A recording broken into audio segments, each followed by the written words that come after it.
जनाधिकारको पक्षमा खबरदारी यो हो निज नेपाल टेलिभिजन। नमस्कार, म शिवशंकर चौधरी। सुरुमा हेडलाइन्स न्यूज।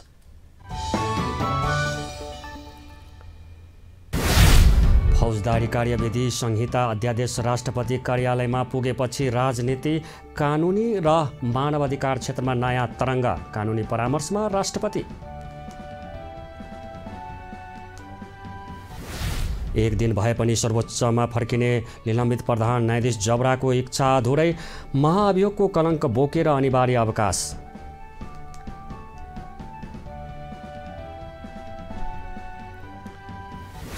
सरकारले ल्याएको अध्यादेशको विप्लव नेतृत्वको नेकपाद्वारा स्वागत। सरकारसँग भएको सहमतिलाई लागू गर्ने वातावरण निर्माण गरिदिन राष्ट्रपति भण्डारीलाई आग्रह।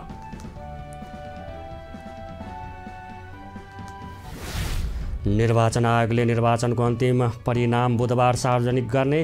प्रतिनिधि सभामा 12 दलको सहभागिता।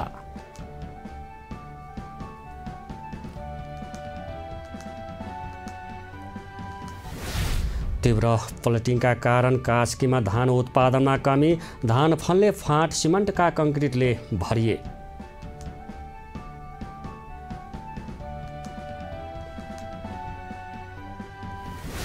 प्रधानमन्त्री हसिनाद्वारा सन् 2041सम्म स्मार्ट बङ्गलादेश बनाउने योजना सार्वजनिक। सूचना प्रविधिमा आधारित रहेर विकास गरिने।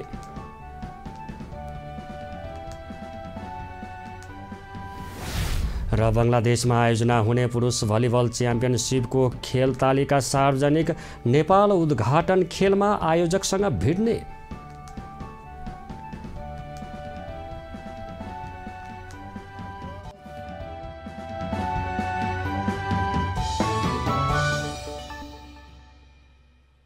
अब न्यूज विस्तारमा। सुरु गरौँ आम निर्वाचनको अन्तिम नतिजा घोषणा बुधबार गरिने प्रसङ्गबाट।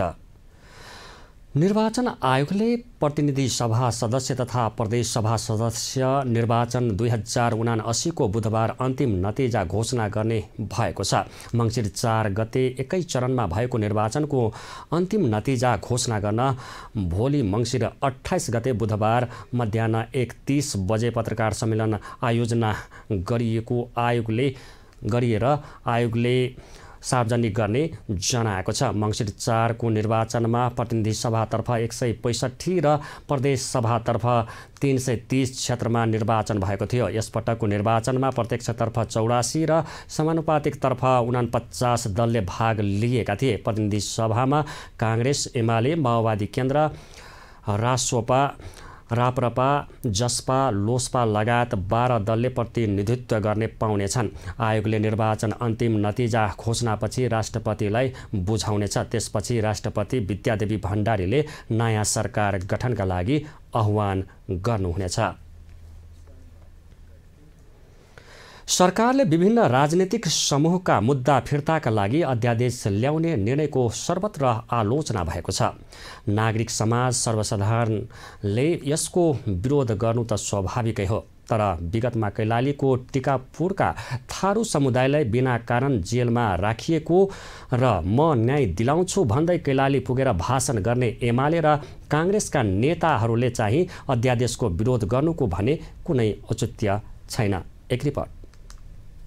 सरकारले विभिन्न राजनीतिक समूहका मुद्दा फिर्ताका लागि अध्यादेश ल्याउने निर्णय गरेसँगै राजनीतिक दलका नेता कार्यकर्तामा यति बेला सरकारको निर्णयको विरोध गर्न तछाड मछाड चलेको छ।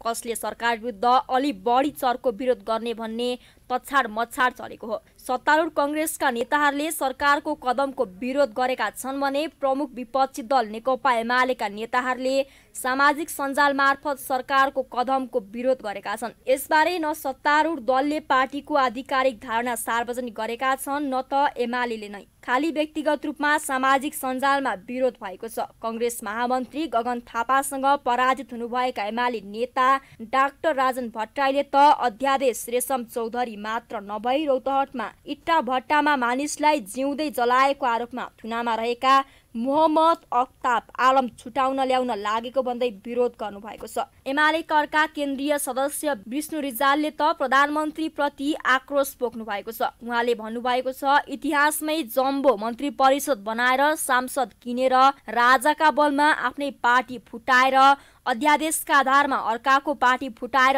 जे गरेर भए पनि सत्तामा पुग्ने विशेषज्ञता हासिल गर्नुभएका सत्ताका सदाबहार सौदागर शेरबहादुर देउवा यसपटक जेलमा रहेका अपराधी छुटाएर सरकार बनाउन लाग्नु भएको छ। उहाँहरूले सामाजिक सञ्जालमा यसरी लेख्दा धेरै स्याबासी पाउनुहोला भने कतिले शेयर पनि गरेका छन्। तर उहाँहरूले यसरी लेखिरहँदा पार्टीले टिकापुर घटनालाई यसअघि कसरी हेरेको थियो भन्ने कुरा चाहिँ ख्याल गरेको देखिएन।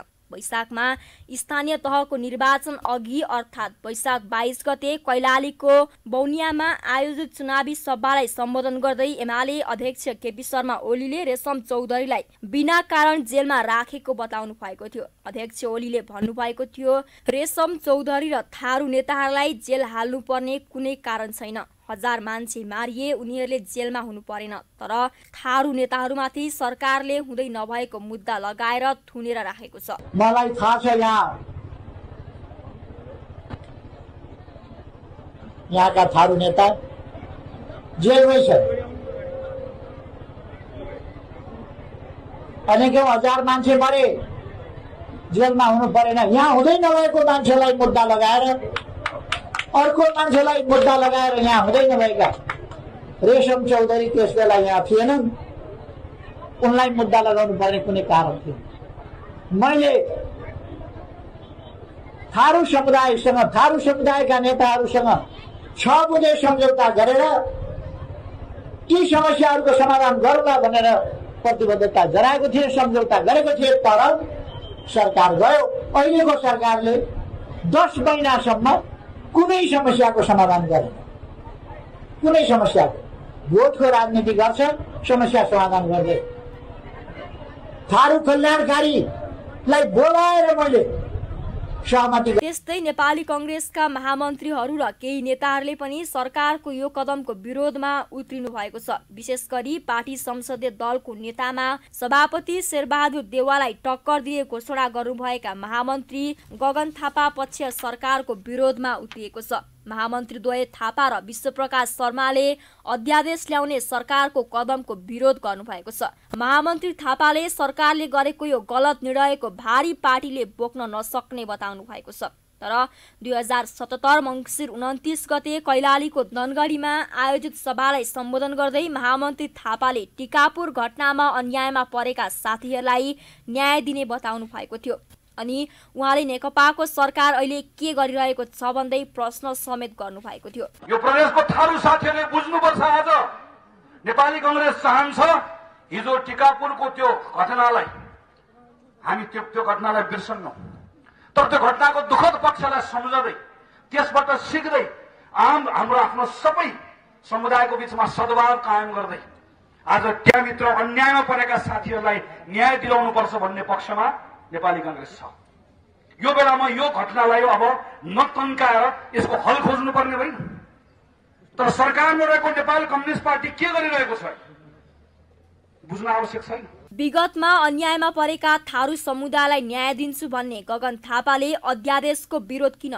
संसदीय दलमा चुनाव जित्नको लागि प्रोपोगान्डा त होइन भन्ने आशंका पनि गरिएको छ। नागरिक समाज र अन्य क्षेत्रकाले यस्ता कार्यले देशमा विधिको शासन नरहने भन्दै विरोध र चिन्ता गर्नु स्वाभाविकै हो। तर नेकपा एमालेका नेता कार्यकर्ताले अध्यादेशको विरोध गर्नुको कुनै औचित्य देखिँदैन, किनकि आफ्नै पार्टीका अध्यक्षले कैलालीमा गरेको भाषण सुन्दा हुन्छ। अनि 4 दर्जन भन्दा बढी अध्यादेश जारी गरेको ओली सरकारको मुद्दा अहिले पनि सर्वोच्चमा विचाराधीन नै छ।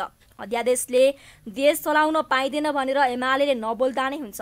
चुनावमा भोट माग्न जाँदा पक्षमा बोल्ने अनि चुनाव सकेपछि त्यसलाई बिर्सने, अब चाहिँ जनतालाई गुमराहमा राख्ने प्रवृत्तिलाई छाड्ने हो कि? Bureau report, news Nepal television, Kathmandu. सरकारले मुलुकी फौजदारी कार्यविधि संहिता पहिलो संशोधन अध्यादेश जारी गर्न राष्ट्रपति कार्यालय पठाइएको छ। हिंसात्मक क्रियाकलापमा संलग्नलाई शान्तिपूर्ण राजनीतिको मूलधारमा ल्याउन यो अध्यादेश ल्याउन लागि सरकारको दाबी छ। तर औपचारिक रूपमा अध्यादेशको कुनै पनि प्रक्रिया अघि बढेको छैन। एक रिपोर्ट। नागरिक उन्मुक्ति पार्टीका प्रमुख नेता रेशम चौधरीलाई जेलमुक्त हुन सहज हुने गरी सरकारले ल्याउन लागेको अध्यादेशले राजनीतिक, कानुनी र मानवाधिकार क्षेत्रमा नयाँ तरङ्ग ल्याएको छ। तर यहाँ रेशमको हकमा मात्र यो स्तरको एकाङ्की प्रचार गरिँदैछ, किनभने रेशमले गरिएको भनिएको अपराध राजनीतिक थियो। त्यो मानवता विरोधी अपराध नै थियो भने पनि उहाँले निश्चित समय जेल बसिसक्नु भएको छ। अब जनादेशले उहाँमाथिको आरोप नै गलत प्रमाणित गरिसकेको छ। यस पृष्ठभूमिमा राजनीतिक बन्दी रिहाई गर्ने सरकारी प्रयास गलत देखिँदैन। आखिर कसरी? हेरौँ केही तर्कहरू। तर्क 1, रेशम चौधरीलाई संविधान दिवस वा गणतन्त्र दिवसका अवसरमा राष्ट्रपतिले आम माफी दिएर उहाँ जेल मुक्त हुनुभएको भए के हुन्थ्यो? अहिलेकै जस्तो विरोध हुन्थ्यो? यस्तै प्रकृतिको आम माफी राष्ट्रपति विद्यादेवी भण्डारीले स्वर्गीय एमाले कमरेड बालकृष्ण ढुङ्गेललाई दिनुभएको थियो नि, थिएन र? तर्क 2, रेशम चौधरी जनताका छोरा हुन् भनेर आम चुनाव 2079ले पुष्टि गरेको छ नि, छैन र? नागरिक उन्मुक्ति पार्टीले पाएको 2,71,722 मतमा व्यक्त जनता नेपालका होइनन्? ती जनताले यही संविधान अनुसार भएको आम चुनावमा भोट हालेका होइनन्? संविधान अनुसार चौधरीको दल जनादेशको जगमा वैधानिक भएको होइन? तर्क 3, रेशम चौधरीले पाप गर्नुभयो कि पुण्य? अपराधी हो भनेर न्यायालयले फैसला त गर्यो, तर कस्तो अदालत छ हाम्रो? अदालतभित्र के कस्ता फैसला कसरी किन गरिन्छन् भनेर निवर्तमान प्रधान न्यायाधीश चोलेन्द्र शमशेर राणाले संसदीय समितिलाई केही महिना अघि दिएको बयानले सबैलाई दिनको घाम जत्तिकै छर्लङ्ग पारेको छैन र? तर्क 4, अदालतको फैसलाको कार्यान्वयनमा रेशम चौधरीले मन्जुरी गरेकै कारण उहाँ हालसम्म जेलमै हुनुहुन्छ। समय घटाउन वा अरू थप जेल उहाँ बस्नु पर्दैन भन्ने फैसला गर्ने अधिकारी नेपाली जनता हुन्। जनताको फैसलाले मङ्सिर 4 को मतदान मार्फत सर्वोच्चको फैसलामा इरर करेक्सन गरिसकेका छन्। अदालतभन्दा माथि जनता हावी भएका छन्। जनताले गरेको फैसला अनुसार सरकारले अध्यादेश ल्याएर रेशमलाई जेल मुक्त गर्न सहज गर्छ भने यहाँ जनताको अपमान हुन्न। तर्क 5, गगन थापा, विश्वप्रकाश शर्मा र प्रदीप पौडेलहरूलाई जिताउने जनता सार्वभौम अनि नागरिक उन्मुक्ति पार्टीका 3 थान सांसदहरू रञ्जिता श्रेष्ठ, अरुण चौधरी र गङ्गा चौधरीलाई जिताउने जनता चाहिँ अपराधी हुन् भन्ने सन्देश दिनकै लागि अब पनि उहाँलाई जेलमा सडाइराख्नु पर्ने हो कि? तर्क 6, रेशम अदालती भाषामा नै अपराधी भएको मानिदिने हो भने पनि उहाँले जेल सजाय काटिसक्नुभयो।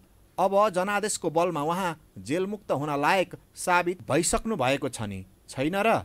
भोलि नागरिक उन्मुक्ति पार्टीलाई मत दिने सारा नागरिक सर्वोच्च अदालत, मानवाधिकार आयोग वा गगन, विश्वप्रकाश र प्रदीपहरूको मुख्यालय घेर्न आए भने जवाफ दिने हैसियत कोही कसैको छ?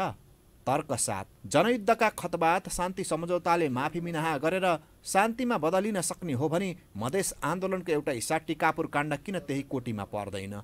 यहाँ रेशम चौधरीको स्थानमा उपेन्द्र यादव, राजेन्द्र महतो वा अरू पात्र भएको भए के हुन्थ्यो? मधेस आन्दोलनको नाकाबन्दी प्रकरण शान्तिमा टुङ्गिन हुने, रेशमको रिहाई हुन नहुने हो। तर्क 8, देश र नागरिकता त्याग्दै खारेज भइसकेको नागरिकताका आधारमा माननीय भएर सरकार ताक्न रवि लामिछानेलाई छुट दिने यही नेपालको राज्य होइन? अनि रविभन्दा राम्रो जनाधार भएको रेशम चौधरी सजाय काटेर पनि जेलमुक्त हुनै नहुने? तर्क 9, संवैधानिक सर्वोच्चता, कानुनी राज र अदालती फैसला कार्यान्वयनको हुबहु प्रयोग एकजना रेशम चौधरीमाथि मात्र लादिनुपर्ने हो। तर्क 10, रेशमलाई जेलमुक्त गर्दा के संविधान खारेज हुन्छ? मानवाधिकार मर्छ? द्वन्द्वको बिउ सदाका लागि नासिन्छ कि झाङ्गिन्छ? कानुनका मृत अक्षर अरूहरूका लागि मृत रहिरहने, रेशमका लागि मात्रै सधैँ जिउँदा जागा भइरहनु पर्ने हो? यी र यस्तै तर्कहरूले जनादेशमा निर्दोष प्रमाणित भएको ताजा जनादेशले अब रेशम चौधरीलाई जेलमुक्त गर्नु कानुनी राज र मानवाधिकारका विश्व स्वीकृत मूल्य मान्यताको सम्मान नै हुनेछ, हुने छैन अपमान, हुने होइन र कि कसो त? Bureau report, news Nepal television, Kathmandu. पूर्व प्रधान न्यायाधीश कल्याण श्रेष्ठले संसदले पर्याप्त छलफल बिना कानुन निर्माण गर्नु नहुने बताउनु भएको छ। मंगलबार कानुनी शासन केन्द्रले काठमाडौँमा आयोजना गरेको कानुनी शासनको प्रवर्धनमा संसदको भूमिका विषयक अन्तर्संवाद कार्यक्रममा बोल्दै पूर्व प्रधान न्यायाधीश श्रेष्ठले संसदले पर्याप्त छलफल बिना कानुन बनाउने गरेको बताउनु भएको हो। उहाँले महत्त्वपूर्ण विधेयकहरूलाई नियम र निलम्बन गरेर बिना छलफल पारित गरिने गरेको भन्दै संसदको भूमिकाप्रति प्रश्न उठाउनु भयो। महत्त्वपूर्ण विधेयकको जब पारो आउँछ तब नियम निलम्बन गरेर बिना छलफल पास गरिन्छ। मलाई के भने यो चाहिँ विधेयकी संस्था भनेको डेलिबरेटिभ हाउस हो कि छलफल गर्ने संस्था हो। यहाँ चाहिँ अल्पमत हुन्छ, बहुमत हुन्छ, थाहा छ नि। बहुमतवालाले पास गरे पास हुन्छ, नत्र पास हुन्न भन्ने कुरा थाहा छ। त्यसो भए अल्पमतका मान्छेले कुरा नगरे पनि भयो, बहुमतका मान्छेले पेरे पनि भयो। त्यो होइन। अल्पमतका मान्छेले के विश्वासमा कुरा गर्नुपर्छ भने मेरा कुरा चाहिँ स्वीकारित नहुन सक्छ, बहुमतले आफ्नो चाहिँ ढिपी गर्न सक्छ, तर मेरा कुरा त कुरा हुन्, मेरा सिद्धान्त हुन्। आज नभए भोलिका दिनलाई, समाजलाई, राष्ट्रलाई यसले प्रभावित गर्न सक्छ र हामीले खोजे जस्तो कानुन आउँछ भनेर त्यो उत्साहका साथ चाहिँ छलफल गर्ने हो। पूर्व प्रधान न्यायाधीश श्रेष्ठले संसद द्वन्द्वको समाधान गर्ने थल्लोको रूपमा रहेको उल्लेख गर्दै उहाँले द्वन्द्वलाई पालिराख्नु नहुनेमा जोड दिनुभयो। विप्लव नेतृत्वको नेकपाले सरकारले ल्याइएको अध्यादेशको स्वागत गर्नुभएको छ। मंगलबार महासचिव विप्लवले जारी गरेको विज्ञप्तिमा अध्यादेश स्वीकृति गरी तत्कालीन प्रधानमन्त्री केपी ओली नेतृत्वको सरकारसँग भएको 3 बुँदे सहमतिलाई लागू गर्ने वातावरण निर्माण गरिदिन राष्ट्रपति विद्यादेवी भण्डारीलाई विशेष आग्रह गर्नुभएको हो। सरकारले अध्यादेश पेश गरे पश्चात सरकारको नेतृत्व गरिरहेको पार्टी नेपाली कांग्रेसकै कतिपय नेताहरूको साथै एमालेका कतिपय नेताहरूले विरोध गरिरहेको सुन्दा आश्चर्यचकित बनाएको पनि नेता विप्लवले बताउनुभयो। कुनै पनि जिम्मेवार नेताले देशका राजनीतिक समस्याहरूलाई यथाशीघ्र समाधान गर्न अग्रगामी पहल गर्नुको सट्टा सरकारले गरेको पहलमा समेत बाधा अवरोध खडा गर्नु भनेको गम्भीर समस्याको विषय भएको विज्ञप्तिमा भनिएको छ। नेकपाले 3 बुँदे सहमति कार्यान्वयनको विषयलाई गम्भीरतापूर्वक ग्रहण गरेर सहयोग पुर्याउन सबै पक्षसँग आग्रह पनि गरेको छ। अब पालो भएको छ ब्रेकको। ब्रेकअघि हेडलाइन्स न्यूज।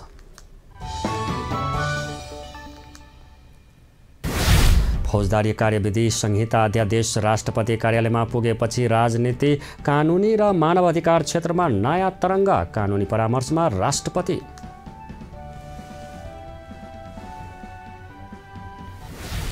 एक दिन भए पनि सर्वोच्च फर्किने निलम्बित प्रधान न्यायाधीश जबराको इच्छा अधुरै।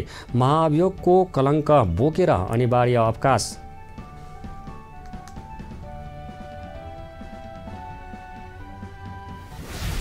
सरकारले ल्याइएको अध्यादेशको विप्लव नेतृत्वको नेकपाद्वारा स्वागत। सरकारसँग भएको सहमतिलाई लागू गर्ने वातावरण निर्माण गरिदिन राष्ट्रपति भण्डारीलाई आग्रह।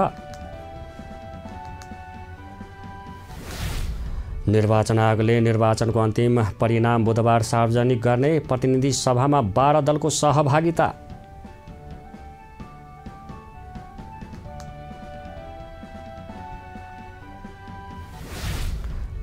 तीव्र फ्लडिङका कारण कास्कीमा धान उत्पादनमा कमी। धान फल्ने फाँट सिमेन्टका कङ्क्रिटले भरिए।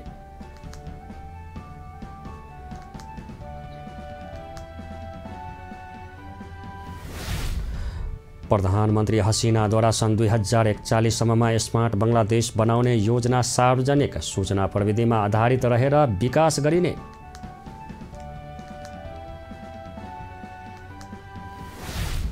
र बङ्गलादेशमा आयोजना हुने पुरुष भलिबल च्याम्पियनसिपको खेल तालिका सार्वजनिक। नेपाल उद्घाटन खेलमा आयोजकसँग भिड्ने।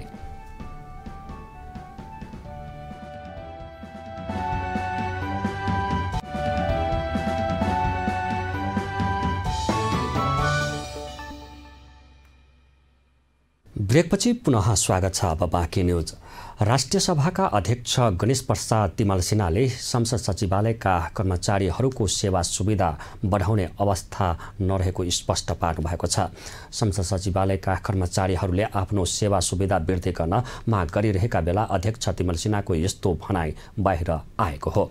संसद सेवा दिवसको अवसर पारेर मंगलबार काठमाडौँमा आयोजित एक कार्यक्रममा बोल्दै उहाँले मुलुकको आर्थिक अवस्थामा सुधार नआई संसद सचिवालयको लागि बजेट बढाउन नमिल्ने स्पष्ट पार्नुभयो। पनि यसलाई बढाएर अलिकति यसो गरौँ भन्दाखेरि अतिरिक्त काम गरेकोमा भत्ता बढी दिउँ, अलिकति बढाउँ, सुविधा बढाउँ भन्नु नै संसद अब आफैलाई सुविधा जनता के रहेका छन्। यहाँ यो ढङ्गको आइराखेको यो अवस्थामा अलिकति देशको आर्थिक अवस्था सुधार हुँदै जाँदा हाम्रा ती अपेक्षा पनि पुरा हुने हुन्। अन्यथा संसदमा धेरै गर्नुपर्ने, संसदको खर्च व्यवस्थापनको लागि, यसले राम्रो प्रभावकारी काम गर्नको लागि धेरै चिज छ। कार्यक्रममा बोल्दै पूर्व सभामुख तारानाथ राणा भाटले सांसद अझै र संसद अझै पनि सरकार र कर्मचारी तन्त्रको अपहेलनाबाट मुक्त हुन नसक्दा मुलुकमा प्रजातन्त्र कमजोर हुन पुगेको बताउनुभयो। जुन चाहिँ मैले भनिरहनु पर्दैन यो विज्ञ समूह अगाडि यो त शक्ति पृथकीकरणको कुरा हो, यो चेक एन्ड ब्यालेन्सको कुरा हो, यो कानुनबाट शासित हुने कुरा हो। त्यस अतिरिक्त यसका प्र्याक्टिसहरू पनि छन्, नर्म्सहरू पनि छन्, अन्तर्राष्ट्रिय क्षेत्रबाट स्थापित भइसकेका अनुभवहरू पनि छन्। त्यसबाट सिकेर अगाडि बढ्नुपर्ने कुरा हो। हामी अलिकति त्यसमा कमजोर छौँ भन्ने मलाई लाग्छ। कार्यक्रममा नेपालमा संसद सेवाको 2 दशक समीक्षा र आगामी कार्यदिशाका बारेमा सहभागीहरूबीच छलफल भएको थियो। सांसदहरूले संसदमा कानुन निर्माण गर्ने कुरामा सरकारबाट नै चुनौती रहेको बताउनु भएको छ। पछिल्लो समय संसद छलेर सबै दलका सरकारले अध्यादेश ल्याउनु गलत भएको राष्ट्रिय सभाका सांसद प्रकाश पन्तले बताउनु भयो। अध्यादेशको राज त छँदैछ, अध्यादेश त सबै सरकारले ल्याइरहेकै छ, त्यो ठिक छैन लोकतन्त्र हामी भनिरहेकै छौँ। अनि अर्को कुरा, हामीले यो संविधान जारी भए पछाडि मौलिक हकका विधेयकहरू त एक दिन पनि छलफल नगरिकन हामी बदलिँदा अनि त हामीले अलिकति कोसिस गरिरहेको छौँ। छलफलै नभइकन जस्तो आयो त्यस्तै पास भयो। त्यस्तै राष्ट्रिय सभा सांसद अनिता देवकोटाले विधेयक तयार बनाउने समयमा नै कस्तो विधेयक आवश्यक हो भनेर छलफल गर्न आवश्यक रहेको बताउनु भयो। संसद चालु हुने 2 दिन अगाडि अध्यादेश ल्याइदिने, संसद अन्त्य गर्ने अनि अर्को दिन अध्यादेश ल्याइदिने, यो नियतका कुराहरू छन्। यसले मुलुकलाई राम्रो गर्दैन, लोकतन्त्रलाई राम्रो गर्दैन भन्ने मलाई लाग्दछ। संविधान बनाउने सांसदहरूले नै सरकारमा जाँदा संविधान नमान्ने गरेको कार्यक्रममा सहभागी सांसदहरूले आरोप लगाउनु भयो। राष्ट्रिय मानव अधिकार आयोगका अध्यक्ष तप बहादुर मगरले व्यवसायीहरूलाई मानव अधिकार हनन हुन नदिन सचेत रहन आग्रह गर्नुभएको छ। मंगलबार काठमाडौँमा आयोजित एक कार्यक्रममा बोल्दै अध्यक्ष मगरले मानव अधिकार हनन हुन नदिने काममा खबरदारी गर्न सम्बन्धित पक्ष बढी सक्रिय हुनुपर्ने समेत स्पष्ट पार्नुभयो। उहाँले हरेक क्षेत्रको कानुन बनाएर मानव अधिकार हनन हुन नदिन सरकार प्रतिबद्ध भएर लाग्नुपर्ने बताउनुभयो।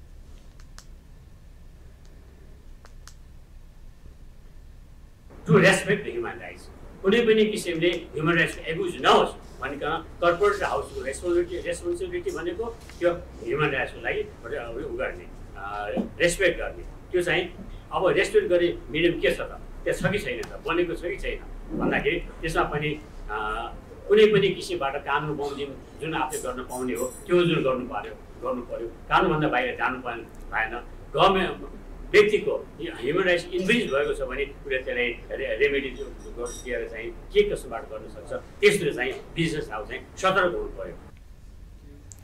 अध्यक्ष मगरले उपभोक्ताको मानव अधिकार हनन हुन नदिनका लागि सरकारले आवश्यक नीतिगत र कानुनी व्यवस्था गर्न ढिलाइ गर्न नहुने दोहोर्याउनु भयो।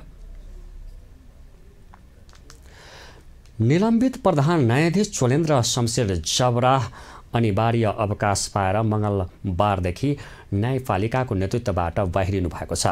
नियुक्ति भएदेखि नै विवादमा तानिनुभएका जबराले झण्डै 4 वर्षको कार्यकालमा 10 महिना त निलम्बित अवस्थामै बिताउनु पर्यो, महाभियोगको सामना गर्नु पर्यो। एक रिपोर्ट।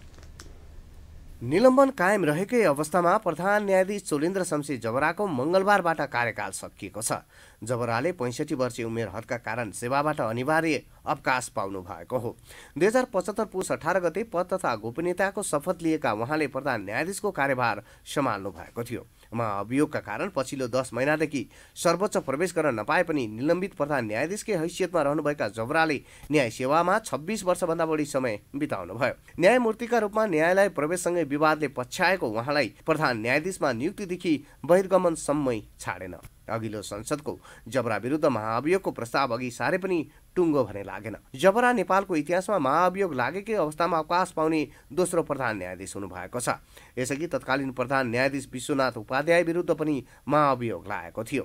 जबरामाथि 2078 फागुन 1 मा प्रतिनिधि सभा महाअभियोग प्रस्ताव दर्ता भएको थियो। हुन त महाअभियोग निष्कर्षमा पुर्याउन समय लगाएर आफूलाई अन्याय गरेको दाबीसहित मङ्सिर 20 गते जबराले संसद सचिवालयमा महाअभियोग निष्प्रभावी भएको पत्र माग गर्दै निवेदन दिनुभएको थियो। माग अनुसार संसद सचिवालयले 21 गते पत्र दिएको थियो। त्यसपछि अदालत गएर हाजिर गर्ने मनस्थिति बनाए पनि उहाँ सफल हुनु भएन। संसद सचिवालयको पत्र विरुद्ध सर्वोच्च अदालतमा रिट निवेदन पर्यो। सर्वोच्च अदालतले सो पत्र कार्यान्वयन नगर्न अन्तिम आदेश दिएको थियो। 21 गम्भीर आरोप लगाउँदै तत्कालीन प्रतिनिधि सभाका 98 सदस्यले महाअभियोग प्रस्ताव दर्ता गराउनु भएको थियो। अझ रोचक त के छ भने जबरा विरुद्धको महाअभियोगका सबै प्रस्तावक मङ्सिर 4 गतेको निर्वाचनमा पराजित हुनु भएको छ। महाअभियोगमा माओवादी केन्द्रका देव गुरुङ, काङ्ग्रेसकी पुष्पा भुषाल र एकीकृत समाजवादीका जीवनराम श्रेष्ठ प्रस्तावक हुनुहुन्थ्यो। नयाँ संसदले अघिल्लो कार्यकालमा दर्ता भएका महाअभियोग प्रस्ताव अघि बढाउन मिल्ने वा नमिल्ने भन्नेबारे संविधान र कानुनका जानकारहरूको मत विभाजित छ। जबरा निलम्बनमा परेपछि कायम मुकायम प्रधान न्यायाधीशका रूपमा वरिष्ठतम न्यायाधीश हरिकृष्ण कार्कीले काम गरिरहनु भएको छ। अब प्रधान न्यायाधीशको रोल क्रममा पनि कार्की नै हुनुहुन्छ। प्रधान न्यायाधीश हुने योग्यता पुगेका व्यक्तिको नाम न्याय परिषदले संवैधानिक परिषदमा पठाउँछ। संवैधानिक परिषदको बैठकले प्रधान न्यायाधीशका लागि संसदीय समितिमा सुनवाईका लागि नाम सिफारिस गर्छ। संसदीय समितिको सुनवाईबाट अनुमोदन भएपछि राष्ट्रपतिले प्रधान न्यायाधीश नियुक्ति गर्ने कानुनी व्यवस्था छ। Bureau report, news Nepal television, Kathmandu. Lumbini प्रदेशका मुख्यमन्त्री कुलप्रसाद केसीले आफू नेतृत्वको प्रदेश सरकारले संहिता कार्यान्वयनका लागि गर्व गर्न लायक काम गरेको दावी गर्नुभएको छ। लुम्बिनी प्रदेश कार्यालय बुटवलले लाल मटिया स्थित मुख्यमन्त्री कार्यालयका आयोजनामा गरेको साक्षात्कार कार्यक्रममा बोल्दै उहाँले यस्तो भनाइ राख्नु भएको हो।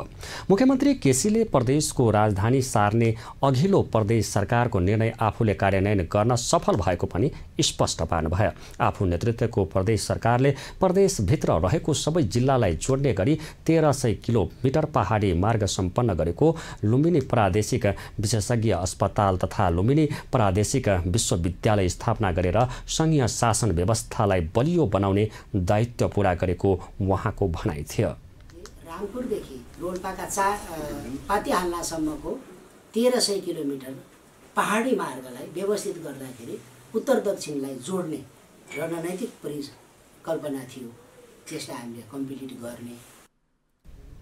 मुख्यमन्त्री केसीले प्रदेश सभा भवन निर्माणको काम पनि सकिएको र आगामी प्रदेश सभाको बैठक पनि देखुरीमा गरिने बताउनु भयो। उहाँले केही दिनभित्रै मन्त्रालयहरूका सबै काम पनि राजधानी देखुरीबाटै हुने बताउनु भयो। मुख्यमन्त्री केसीले लुम्बिनी प्रदेशको राजधानी सबैलाई पाएक पर्ने भएकाले दाङको देखुरीलाई चयन गरिएको पटक पटक दोहोर्याउनु भयो। सरकारले विपद जोखिम न्यूनीकरण सम्बन्धी कार्यक्रममा स्थानीय प्रविधि तथा नयाँ आविष्कारहरूलाई प्राथमिकता दिने उद्देश्यका साथ सरोकारवालाहरूसँग परामर्श सुरु गरेको छ। गृह मन्त्रालयले मङ्गलबार काठमाडौँमा विपद जोखिम न्यूनीकरणका क्षेत्रमा काम गर्दै आएका तथा जोखिम न्यूनीकरणका लागि भएका स्थानीय प्रयास तथा आविष्कारक सङ्घ संस्थासँग परामर्श गरेको हो। कार्यक्रममा विभिन्न किसिमका विपदजन्य घटनाबाट हुन सक्ने जोखिम न्यूनीकरणका लागि स्थानीय सङ्घ संस्थाहरूले अवलम्बन गरेको स्थानीय प्रविधि तथा आविष्कारका बारेमा छलफल भएको छ। सेन्सिटाइजेसनको विषयमा भन्ने हो भने त्यो नेपालमा पनि पर्याप्त भएको छ, कमी भएको छैन जस्तो लाग्छ मलाई। धेरै हदसम्म हामी सफल भएका छौँ, तर कार्यान्वयनको कहाँ पुगेको छ भने हाम्रा नीतिहरू, हाम्रा कानुनहरू र हाम्रो त्यो सम्बन्धमा क्रियाकलापहरू, कार्यक्रमहरू मात्र हेर्ने हो भने मलाई कुनै देशभन्दा अथवा कुनै अन्य विकसित देश भनौँ त्योभन्दा हामी साह्रै पछाडि छैनौँ जस्तो लाग्दैन। तर के हामी साँच्चै कार्यान्वयनमा त्यो कुराहरूलाई त्यसलाई कार्यरूपमा हामीले परिणत गर्न सकेका छौँ त? अहिले पनि हेर्ने हो भने त्यो प्रभावकारिता साह्रै न्यून छ। त्यस्तै कार्यक्रममा एडीसीपीका नेपाल प्रतिनिधि मान बहादुर थापाले स्थानीय तहमा विपद जोखिम न्यूनीकरणका लागि भए गरेको प्रयासहरू अत्यन्तै प्रभावकारी देखिएकाले त्यस्ता प्रयासहरूलाई सरकारले संरक्षण र प्रवर्धन गर्दै अन्यत्र पनि प्रयोग बढाउँदै लैजानुपर्ने बताउनुभयो। विश्वव्यापी रूपमा चाहिँ सकारात्मक प्रभाव पारेको छ। म धेरै भन्न चाहन्न, दुईटा मात्रै उदाहरण यहाँ प्रस्तुत गर्न चाहन्छु। हामीले गरेका प्रयासहरू जहिले अहिले विश्वभर चाहिँ फैलिएका छन्। उदाहरणको लागि 50 सालको बाढी पछाडि 53 सालबाट युएनडीपीकै सहयोगमा हामीले समुदायमा आधारित विपद व्यवस्थापन कार्यक्रम सुरु गर्यौँ, जसलाई हामी अङ्ग्रेजीमा कम्युनिटी बेस्ड डिजास्टर म्यानेजमेन्ट भन्छ। अहिले कम्युनिटी बेस्ड डिजास्टर म्यानेजमेन्ट संसारका धेरै देशहरूमा, एसियाका धेरै देशमा, म आफै पनि थुप्रै देशमा काम गर्ने बेलामा हामीले CBDRM को एप्रोचलाई सुरु गर्यौँ। हामीभन्दा अगाडि एसियामा खालि फिलिपिन्सले मात्रै कम्युनिटी बेस्ड डिजास्टर म्यानेजमेन्ट काम गर्थे। कार्यक्रममा गृह मन्त्रालयका विपद व्यवस्थापन प्रमुख एवं सहसचिव प्रदीप कोइरालाले विपद व्यवस्थापनमा सरकार एक्लै केही गर्न नसक्ने भएकाले सबै सरकारवालाहरूको सहयोग आवश्यक पर्ने बताउनु भयो। यो सरकारले मात्रै गर्ने विषय होइन, यसमा चाहिँ यो विभिन्न साझेदार संस्था, निजी क्षेत्र र सम्पूर्णको सहयोग चाहिने हुँदा हामीले विपद व्यवस्थापनको जति पनि काम गर्छौँ त्यो अरू काम गर्दाखेरि चाहिँ सरकारी संयन्त्र मात्रै बसेर हामीले गरिरहेको हुन्छौँ भने जहाँ विपद व्यवस्थापन भन्ने कुरा गर्छौँ त्यसमा हामी सबैलाई भेला गरेर सबैको सहयोगमा गर्छौँ, किनभने विपदको बेलामा सबैले सहयोग गर्नुपर्छ। त्यसकारणले हामी यो ठुलो भेलामा सबैलाई हामी सहभागी गराउँछौँ। कार्यक्रममा विभिन्न गैर सरकारी संस्थाहरूले विपद जोखिम न्यूनीकरणका लागि गरेको असल अभ्यास र अन्वेषणहरूबाट प्रस्तुति गरेका थिए। अब पालो बिजनेस न्युजको।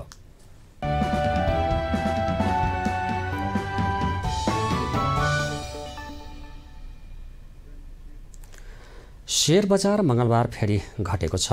सोमबार 16.97 अङ्कले बढेको शेयर बजार परिसूचक नेप्से 2.57 अङ्कले घटेर 1979.70 बिन्दुमा छरेको हो। मंगलबार कारोबार रकम पनि घटेको छ। सोमबार 1.36 करोड रुपैयाँको शेयर कारोबार भएकोमा 248 वटा कम्पनीको 20,58,000 किता शेयर 77 करोड 70 लाख रुपैयाँमा कारोबार भएको छ। सबैभन्दा धेरै नबिल बैंकको 7 करोड 17 लाख रुपैयाँको शेयर किनबेच भएको छ। मंगलबार जलविद्युत, माइक्रो फाइनान्स, निर्जीवन बीमा र म्युचुअल फन्ड बाहेक सबै समूहको शेयर घट्दा फाइनान्स र अन्य समूहको शेयर उच्च अङ्कले ओह्रालो लागेको छ। नेप्से परिसूचक घटेको दिन ताप्लेजुङ पावर कम्पनी र सिङटी हाइड्रो पावर कम्पनीको शेयर 3% भन्दा धेरैले घटेको छ।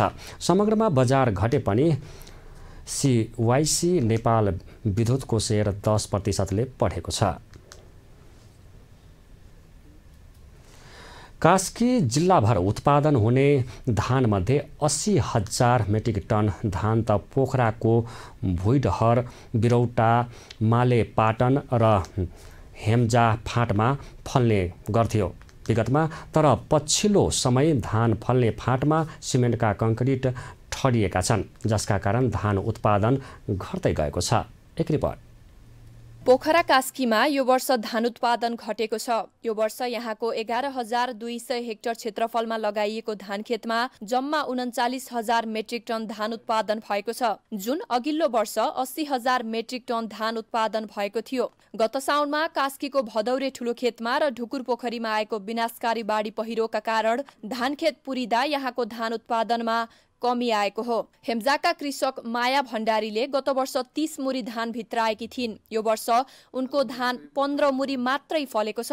उनले धान उत्पादन घट्नुमा बाढी पहिरो, समयमा मलबिउ नपाउनु, वरिपरिका सदियारहरूले जग्गा प्लटिङ गरेर बेच्नु जस्ता कारणले धान उत्पादन घटेको बताएकी छन्। बेलामा सिंचाइ हुन पर्यो अनि हामीलाई यो कृषकहरूलाई के अरे मल चाहिँ टाइममा उपलब्ध गराइदिन पर्यो। यसमा हामीलाई विभिन्न कृषिका सङ्घ संस्थाहरू अनुदानहरू त्यस्तै उस्तैमा हामीलाई सहयोग गर्न धेरै आवश्यक परेको देखिन्छ। यस्तै लगातारको तराई बन्दका कारण रासायनिक मल समयमा उपलब्ध नहुँदा कास्कीमा धान उत्पादन घटेको जिल्ला कृषि विकास कार्यालय कास्कीले जनाएको छ। कास्कीका धानका भण्डार मानिएका कुडहर फाँट, बिरौटा फाँट, मालेपाटन फाँट, हेम्जा फाँट, सिसुवा फाँट लगायतका मुख्य धान उत्पादन हुने क्षेत्रमा पछिल्लो समयमा फस्टाएको प्लटिङ व्यवसायका कारण कास्कीको धान उत्पादन ओह्रालो लागेको हो।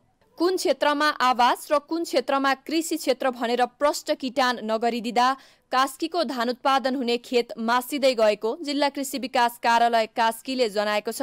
खेत रोप्ने बेलामा पानी नपर्नु, चरामुसाको प्रकोप र कृषि पेसाप्रति कृषकहरूको अरुचिका कारण कास्कीमा धान उत्पादन घट्दै गएको पाइएको छ। धान उत्पादनमा कमी आउनु, धान खेत नै मासिनु प्रमुख कारण बनेको छ। कास्कीमा धानसँगै मकै, कोदो, गहुँ, आलु, काउली लगायतका खाद्य उत्पादन बढी हुने गरे पनि पछिल्लो समयमा कृषकहरूको खेतीप्रतिको विकर्षणका कारण उत्पादनमा 50% घटेको कृषक मनिषा अधिकारी कुँवरको भनाइ छ। उत्पादन घट्नमा चाहिँ अब धेरै कारणहरू छन्। अब जस्तै अब समयमा मल पाइँदैन हाम्रोमा, अनि समयमा बाढी पहिरो, खोला नालाहरू पनि धेरै पानी आयो, अनि त्यसले गर्दा कुलोहरू पनि बिग्रिए, सिँचाइको पनि राम्रो व्यवस्था भएन, अनि त्यसले पनि जस्तो लाग्छ।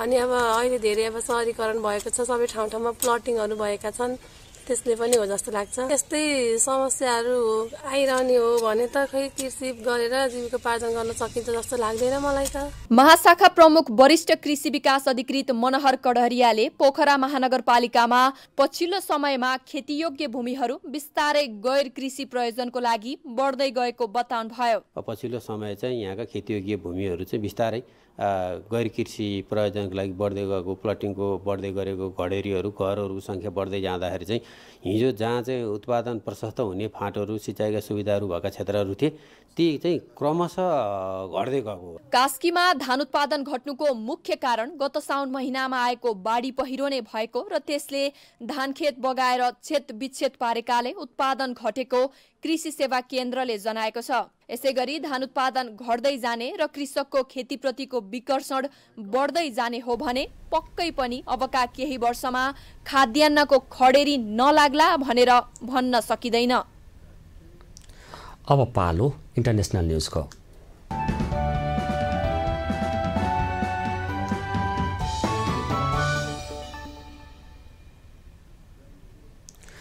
प्रधानमन्त्री शेख हसिनाले स्मार्ट बङ्गलादेश बनाउने योजना सार्वजनिक गरेका छन्। बङ्गलादेशका प्रधानमन्त्री शेख हसिनाले सन् 2041 सम्ममा स्मार्ट बङ्गलादेश निर्माण गर्ने योजना सार्वजनिक गरेकी हुन्। प्रधानमन्त्री हसिनाले बङ्गलादेशले आगामी सन् 2041 सम्ममा बङ्गलादेशलाई एक विकसित बङ्गलादेश बनाउने बताइन्।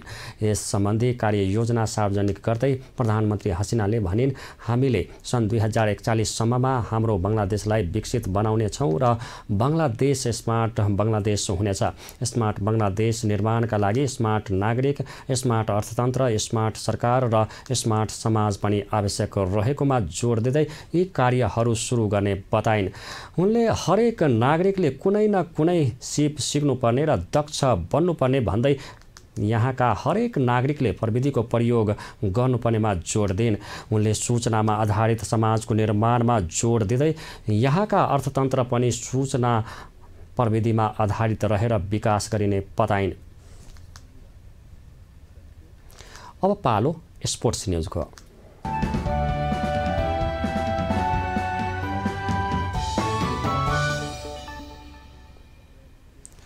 बङ्गलादेशको ढाकामा पुस पहिलो सातादेखि आयोजना हुने काभा 23 वर्ष मुनिका पुरुष भलिबल च्याम्पियनसिपको खेल तालिका सार्वजनिक भएको छ। सार्वजनिक भएको तालिका अनुसार नेपालले उद्घाटन खेलमा आयोजक बङ्गलादेशसँग खेल्नेछ। सोही दिन किर्गिस्तान र श्रीलङ्का बीच प्रतिस्पर्धा हुनेछ। यो खेल 7 पुसमा हुनेछ। च्याम्पियनसिपमा आयोजक बङ्गलादेशसँगै नेपाल, श्रीलङ्का, किर्गिस्तान गरी 4 टोलीको सहभागिता रहेको छ। सहभागी टोलीले राउन्ड रोबिन लिगको आधारमा प्रतिस्पर्धा गर्नेछ। नेपालले राउन्ड रोबिन लिगको दोस्रो खेलमा 8 पुसमा श्रीलङ्कासँग तथा 9 पुसमा किर्गिस्तानसँग खेल्नेछ। 4 टोलीको मात्रै सहभागिता रहेकाले सबै टोली सेमिफाइनलमा पुग्नेछ। सेमिफाइनल 10 पुसमा हुनेछ, फाइनल 11 पुसमा हुनेछ। यसअघि 5 देखि 12 पुससम्म हुने भनिए पनि कम टोलीको सहभागिताका कारण च्याम्पियनसिपको समय अवधि छोटिएको छ। च्याम्पियनसिपका लागि नेपालले 14 सदस्यीय अन्तिम टोली घोषणा गरिसकेको छ। त्रिपुरा स्थित राष्ट्रिय खेलकुद परिषद राखेपको कवड हलमा झन्डै 1 महिना भएको बन्द प्रशिक्षणमा रहेका 20 जनाबाट मुख्य प्रशिक्षक जगदीश प्रसाद भट्ट र प्रशिक्षक भरत यादवको टोलीले अन्तिम 14 सदस्यीय टोली घोषणा गरेको हो। हामी न्युज बुलेटिनको अन्तमा आइपुगेका छौँ। जाँदै हेडलाइन्स न्युज पुनः एकपटक।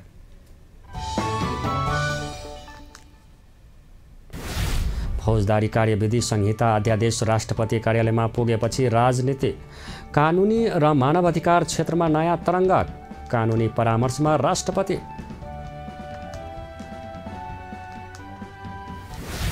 एक दिन भए पनि सर्वोच्चमा फर्किने निलम्बित प्रधान न्यायाधीश जबराको इच्छा अधुरै, महाअभियोगको कलङ्क बोकेर अनिवार्य अवकाश।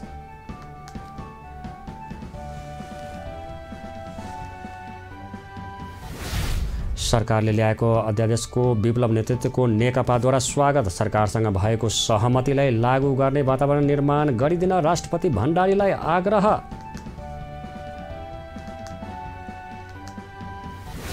निर्वाचन आयोगले निर्वाचनको अन्तिम परिणाम बुधबार सार्वजनिक गर्ने, प्रतिनिधि सभामा 12 दलको सहभागिता।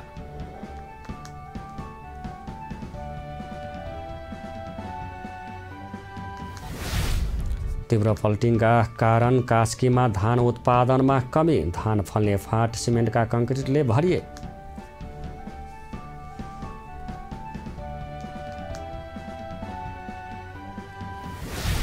प्रधानमन्त्री हसिनाद्वारा सन् 2041 सम्ममा स्मार्ट बङ्गलादेश बनाउने योजना सार्वजनिक, सूचना प्रविधिमा आधारित रहेर विकास गरिने।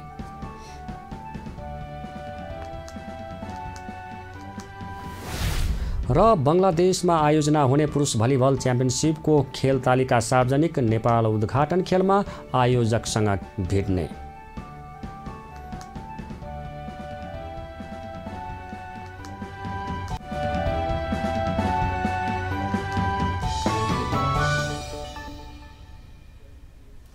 अहिलेलाई न्युज नेपालको न्युज बुलेटिन यति नै। हाम्रो न्युज र कार्यक्रमहरू युट्युब र फेसबुकमा पनि प्रत्यक्ष हेर्न सक्नुहुनेछ। राष्ट्रियताको पहरेदारी, जनाधिकारको पक्षमा खबरदारी हेर्दै रहनुहोला न्युज नेपाल टेलिभिजन। नमस्कार।